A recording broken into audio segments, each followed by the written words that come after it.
ada endokrin ya. Nah, endokrin itu, nah ini yang disebut dengan timus tuh nih. Ya, timus itu ini yang warna merah. Ya, ini namanya timus. Timus itu hanya ada pada unggas muda. Nah, kemudian yang tadi saya bilang Bursa fabricius itu ada di sini. Di bawah belakang. Nah, ini Bursa fabricius. Kelihatan ya? Coba kalau ada unggas tua nggak? Nah, dia di sini nggak punya timus. Atau kalaupun ada mungkin hanya sisa-sisa. Ini udah nggak ada nih timusnya, udah nggak kelihatan.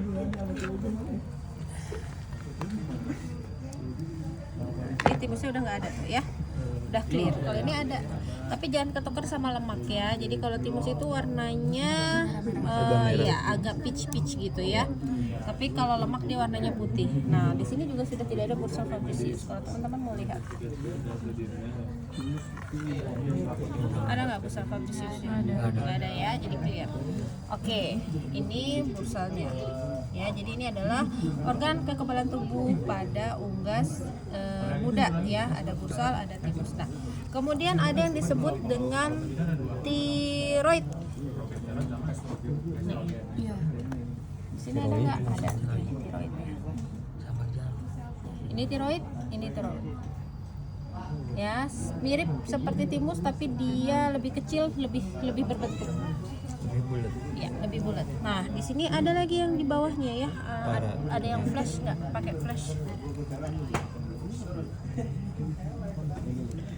Nah, lihat ada titik kecil nih di bawah ini. Iya kelihatan. Ini adalah paratiroid. Paratiroid menghasilkan parat hormon. Ya. Nah, kemudian di bawahnya kelihatan ya ada lagi nih.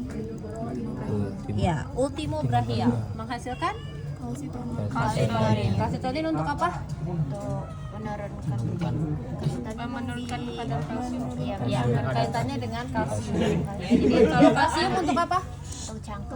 Pembentukan kerabang. Ya. Oke ya. Ultimo brachial ini yang kecil. Di bawah. Jadi ini masih ada kelihatan ya. Emang warnanya agak putih. Ya, agak susah dicari. Nah, ini belum tentu sih sebenarnya kita selalu ketemu ya. Ini titik. Hanya lihat bentuknya aja nih ya. Kelihatan ya, nggak ada warnanya. Itu. Ya. Nih. Ujungnya. Yaitu paratiroid. Bawahnya ada lagi. Itu ultimo brachial. Ya, oke. Nah, sekarang kita ke endokrin. Kepala ya. Aduh, daerah hidung saya. Nah, di kepala ini ada yang namanya cerebrum ya, atau otak besar, dan ada cerebellum. Ini ya yang polos. Cerebrum. Ini namanya cerebrum. Yang berulir-ulir ini namanya cerebellum. Belum. Ya. Nah, yang bentuknya kecil seperti kacang, mana di sini ya. Kadang suka agak susah dapatnya. Ini nggak ketemu nih ya. Ini ya, kecil. Di sini biasanya seperti kacang itu namanya yang disebut dengan hipofisa atau the king of endocrine. Nah, kemudian ini yang putih-putih, lihat nih ya, ujung ini. Bukan. Medula oblongata atau batang tenggorok ya. Batang otak ya. Nah, yang ini namanya lobus opticus ya.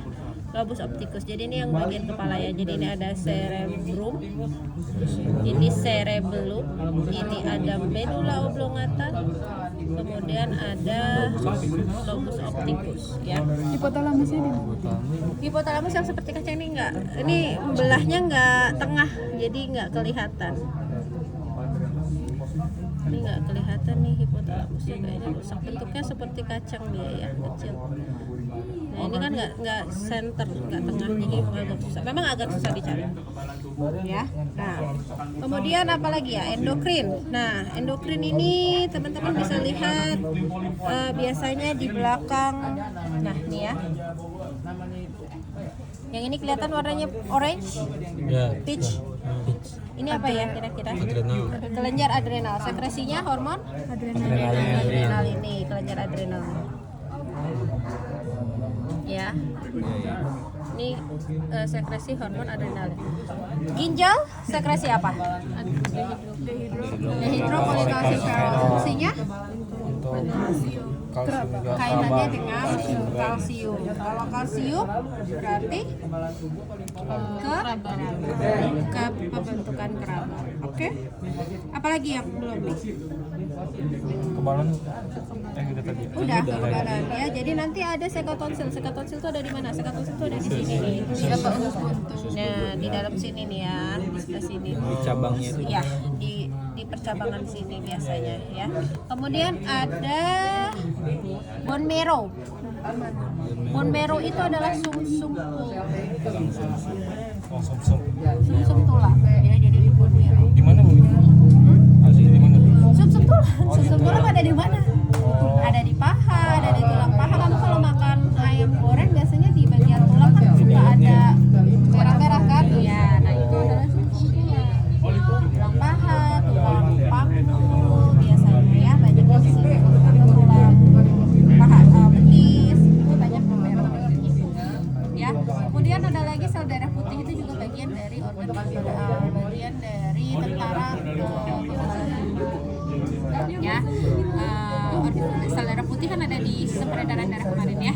Oke. Ada lagi yang lain? Sepertinya untuk kekebalan tubuh sudah itu. Kemudian endokrin sudah kemarin ya, berarti sudah ada sebagian yang reproduksi ya. Nah, Saluran getah bening gimana? kelenjar getah bening nggak ada di sini. Nggak ada. Nggak ada. Adanya di mana Bu? Adanya biasanya di mana? Namanya aja kelenjar getah bening. Kalau getah biasanya gimana? Kalau getah getah namanya getah biasanya bentuknya cairan. Makanya dia tuh berjalan. Oh. Ya kan? Tapi kebanyakan orang di sini kan, ya. Tapi kalau di sini pasti dia berjalan. Ya, karena namanya getah. Getah itu kan ya. Ada lagi? Boleh jelasin tentang limfosit itu Limfosit, oke. Jadi timus ini nanti dia untuk organ kekebalan tubuh dia menghasilkan yang disebut dengan limfosit T. Ya, limfosit T. Limfosit T itu nanti dikirim ke limfa, ya, dikirim ke limfa, dimatangkan di limfa, itu produknya menjadi limfokin. Limfokin. Nah, bursal fabricius dia mengirimkan limfosit B, gampang aja, bursal B, timus T. Nah, bursal fabricius mengirimkan limfosit B ke limfa, dimatangkan di limfa menjadi antibodi dan sel memory. Ya. Ini yang penyerang penyakit itu yang antibodinya. Bukan, antibodi itu untuk kekebalan tubuh. Ya. Nah, sel memori itu adalah sel pengingat. Jadi kalau misalnya ketika kita divaksin, ya. Nah, misalnya ketika kita divaksin, tubuh kita ingat oh ini ada serangannya tuh seperti ini. Nah, jadi nanti ketika misalnya ada serangan dari luar dengan bentuk virus yang sama, tubuh itu sudah tahu, oh sudah pernah nih diserang seperti ini. Ibaratnya kayak ujian deh kalian. Sebelum ujian kan belajar dulu tuh. Supaya apa? Supaya nanti kalau pas ketika kalian ujian keluar soal yang sama, kalian udah tahu harus kayak gimana. Itu namanya sel memori. Nah, yang mengcover itu adalah antibody, kondisi tubuh. Ya, nah limfokin itu adalah bagian dari yang tentara penyerangannya gitu. Makanya kalau orang-orang yang terkena leukemia ya, nah tentara itu ada di sel darah putih biasanya banyaknya. Jadi yang membawa limfosit itu tuh si darah. Makanya kemarin peredaran darah pasti nggak akan lepas dari organ-organ yang lain.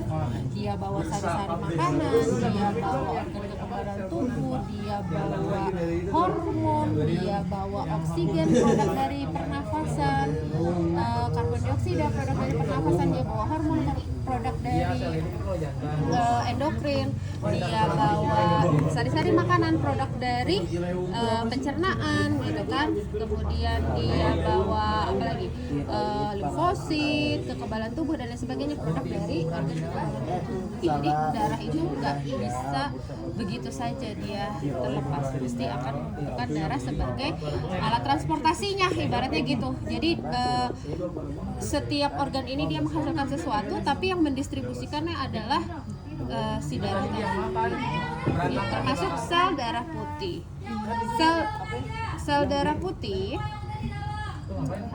Sel darah putih itu dia adalah bala tentaranya. Jadi apapun yang masuk ke dalam sel darah putih, ke dalam darah itu akan dianggap sebagai benda asing gitu. Nah, kalau penyakit leukemia itu dia tidak bisa membaca, sel darah putihnya ini terlalu banyak sehingga dia tidak bisa membaca mana yang memang itu adalah benda asing, mana yang itu adalah obat, atau misalnya mohon maaf ya, misalnya entah itu spermatozoa atau misalnya itu adalah embrio, dianggap oleh sel darah putih itu adalah benda asing sehingga harus diserang. Makanya akan mudah guguran, sulit hamil dan sebagainya. Kalau yang dewasa limfokimia gimana prosesnya? Kan sudah ada itu limfa. Kalau sudah dewasa, dia sudah ada limfa gitu, sudah dimatangkan di limfa gitu. Semuanya di limfa. Iya. Jadi organ kekebalan tubuhnya sudah berpindah ke limfa gitu. Jadi tidak ada lagi pengiriman sel B, nggak ada lagi pengiriman sel T karena organ kekebalan tubuhnya sudah di limfa. Tadi kan sudah dimatangkan produk sel B, sel T-nya kan tadi sudah dimatangkan di limfa. Oh, jadi yang dewasa tuh ya hasil pematangan dari waktu yang muda. Gitu. Oke, bisa. Udah, silakan pelajari dulu ya. Terima kasih banyak.